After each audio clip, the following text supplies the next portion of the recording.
श्रीराम जय राम जय जय राम. श्री सद्गुरु ब्रह्मचैतन्य गोंदवलेकर महाराजांचे प्रवचन. 1 जुलै. गुरु कशाला हवा? व्यवहारात सुद्धा आपल्याला गुरु करावा लागतो, तर त्याच्यापेक्षा अवघड ज्ञान होण्यासाठी गुरु नको असे म्हणून कसे चालेल? प्रपंचात सुख दुःख झाले, समाधान मिळाले नाही, तर मग खरे सुख कुठे आहे आणि ते मला कोण दाखवेल? अशी ज्याला तळमळ लागेल तोच गुरु करेल. प्रपंच आम्हाला कडू वाटला तरच शिष्य होण्याचा प्रश्न. शिकावे असे ज्याच्या मनात येते तो शिष्य, आणि जो शिकवितो तो गुरु. मला काही कळत नाही असे ज्याला वाटते तोच गुरु करील.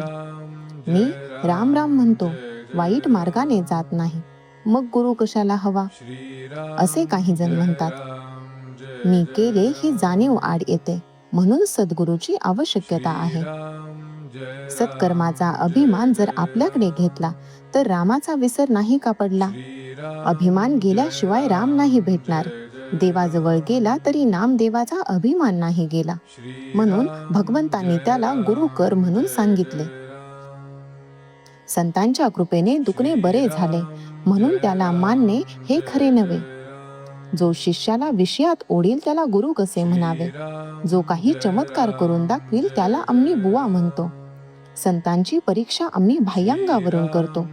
सर्वाभूती भगवंत ज्याला पाहता येईल त्याला संतांची खरी ओळख होईल. संतांच्या संगतीत आपल्या मनावर जो परिणाम होतो त्यावरून आपण संतांची परीक्षा करावी. माझे चित्त जिथे निर्विषय होईल तिथेच संतांची खरी जागा म्हणता येईल. ज्याला भगवत प्राप्तीची तळमळ लागली आहे त्यालाच शिष्य म्हणावे. जो गुरु आज्ञेबाहेर जात नाही आणि गुरु हेच भगवंत प्राप्तीचे साधन मानतो तो सशिष्य होय. गुरु करता देवधर्मच नाही मानो. काही कानडी माणसे महाराष्ट्रात आली. त्यांना मराठी येत नव्हते. त्यांनी एक दुभाषी गाठला आणि त्याच्या मागोमाग ती पुष्कळ ठिकाणी हिंडली. त्यांची चिंता आणि जबाबदारी त्या दुभाष्यावर पडली. तशी आपण दुभाष्याची म्हणजे सद्गुरूची संगत केली पाहिजे. तो म्हणेल तिथे जावे, तो सांगेल तसे करावे, मग परमात्मा मिळेलच. शास्त्रे आणि वेद अनंत आहेत, ते शिकायला आपल्याला वेळ कुठे आहे?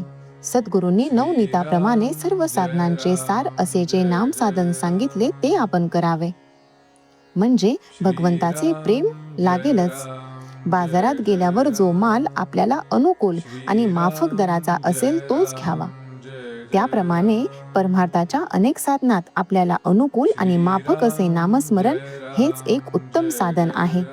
तेच करावे आणि आनंदाने राहावे.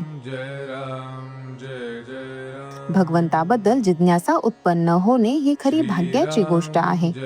असा जिज्ञासू शिष्य भेटला तर संताला आपले स्वतःचे सार्थक झाले असे वाटते.